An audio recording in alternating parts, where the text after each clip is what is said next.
നമുക്കൊരു ദാഫ്യ ആവശ്യമാണ്. നമ്മെ പ്രതിരോധിക്കുന്ന പ്രതികൂലനങ്ങളിൽ നിന്ന്, മഹാരോഗങ്ങളിൽ നിന്ന്, അതിൻ്റെ കാരണങ്ങളിൽ നിന്ന്, ശത്രുക്കളുടെ മർദ്ദനങ്ങളിൽ നിന്ന്, ഉപദ്രവങ്ങളിൽ നിന്ന്, അസൂയാലുവിൻ്റെ ഹീനമായ ഗൂഢമായ പ്രവർത്തനങ്ങളിൽ നിന്ന് നമുക്ക് രക്ഷ ആവശ്യമാണ്. ആ രക്ഷകൻ ആരാണ്? അള്ളാഹുവാണ്.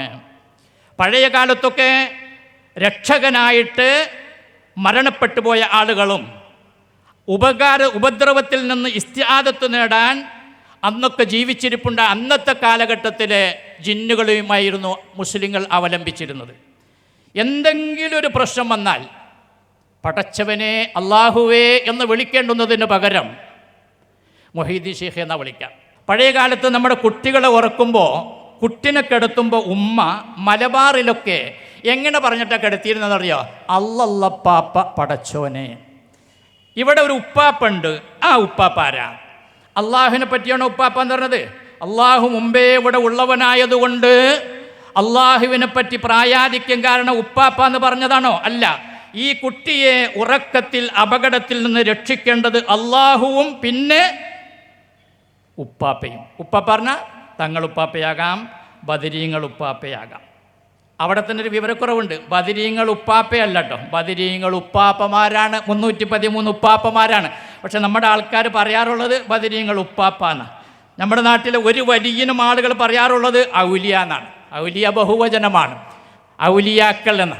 പിന്നെ അവർക്കൊരു തത്വമുണ്ട്. ഇന്നൽ വലിയ യതജസ്സമു ഫി 40 ജിസ്മാൻ. വലിയ 40 ശരീരത്തിൽ രൂപം പ്രാപിക്കും. ഇവിടെയുള്ള വലിയന്നെ മക്കത്തുണ്ടാവും. നമ്മുടെ കാസർഗോഡ് വടക്കൻ ഭാഗത്ത് ഉള്ളാളത്തെ തങ്ങളുടെ കറാമത്ത് വിവരിക്കുന്ന ഒരു പ്രസിദ്ധീകരണമാണ് അവിടെ ഒരാൾ മുജാഹിദാകണ്ടായ കാരണം. ആ കറാമത്തിൻ്റെ ഒന്നാമത്തെ കറാമത്ത് എന്താ അറിയോ? ഇതുപോലെയുള്ളൊരു കഥയാണ്. അയാൾ സുന്നിയാണ്, ആ ജാറത്തിൻ്റെ പരിചാരകനാണ്, ആ ജാറത്തിന് ഖിദ്മത്ത് ചെയ്യുന്ന ആളാണ്, അതിനോട് അത്യധികം ആദരവുള്ള വ്യക്തിയാണ്. പക്ഷേ ഉള്ളാളത്തെ തങ്ങളുടെ കറാമത്ത് വിവരിക്കുന്ന ഒന്നാമത്തെ കറാമത്ത് അയാളിങ്ങനെ വായിച്ചപ്പോൾ എന്താണെന്നറിയോ? ഒരു ദിവസം സുബഹി നമസ്കാരത്തിൻ്റെ സമയത്ത് തങ്ങളുപ്പാപ്പ പള്ളി പോകണില്ല, നിസ്കരിക്കാൻ പോകണില്ല.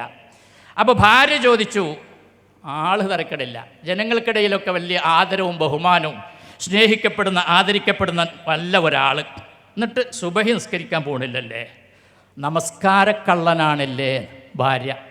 അപ്പോഴാണ് ഉള്ളാളത്തെ തങ്ങൾ പറയുന്നത്, ഇതാ പറഞ്ഞത്, നിനക്ക് പോലും എന്നെ മനസ്സിലായിട്ടില്ല ശരിക്ക്. ഞാനിപ്പോൾ മക്കത്ത് പോയിട്ട് മസ്ജിദുൽ ഹറാമിൽ അവിടെയുള്ള നമസ്കരിക്കുന്ന ആളുകൾക്ക് ഇമാമ് നിന്ന് നമസ്കരിച്ചിട്ട് വരിക, എന്നിട്ടാണ് ഞാൻ ഇവിടെ വന്നിരിക്കുന്നത്. അപ്പോൾ ഈ മുജാഹിദായ ആളുടെ പേര് കുഞ്ഞി മുഹമ്മദ് എന്ന മുഹമ്മദ് കുഞ്ഞി എന്ന ആൾ ഉള്ള തലച്ചോറ് കൊണ്ട് ആലോചിച്ചത്, മക്കത്ത് സുബഹിയാകണമെങ്കിൽ ഇനിയും 2.5 മണിക്കൂർ വേണം. അപ്പോൾ സമയമാകണേൻ്റെ പോയിട്ട് വന്ന് നിസ്കരിച്ചോ. അപ്പോൾ ഇത് ശരിയല്ലല്ലോ. അപ്പോൾ അയാൾ അതുകൊണ്ട് വെട്ടിയെന്ന് പറഞ്ഞു. അയാൾ എന്നോട് നേരിട്ട് പറഞ്ഞതാ.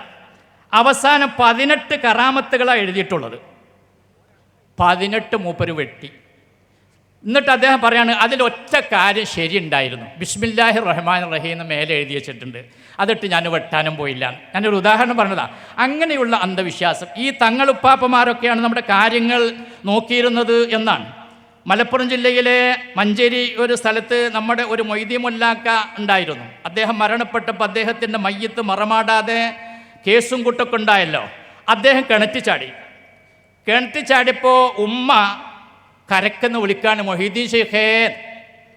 അപ്പോൾ അയാൾ കിണറ്റിൽ കിടന്ന് പറയാണ്, ഉമ്മ അത് മൊഹീദ്ദീൻ ശൈഖ് അല്ല, അങ്ങക്ക് പഴച്ചേക്കണത് ഇങ്ങടെ മകൻ മൊയ്തീനാണ്.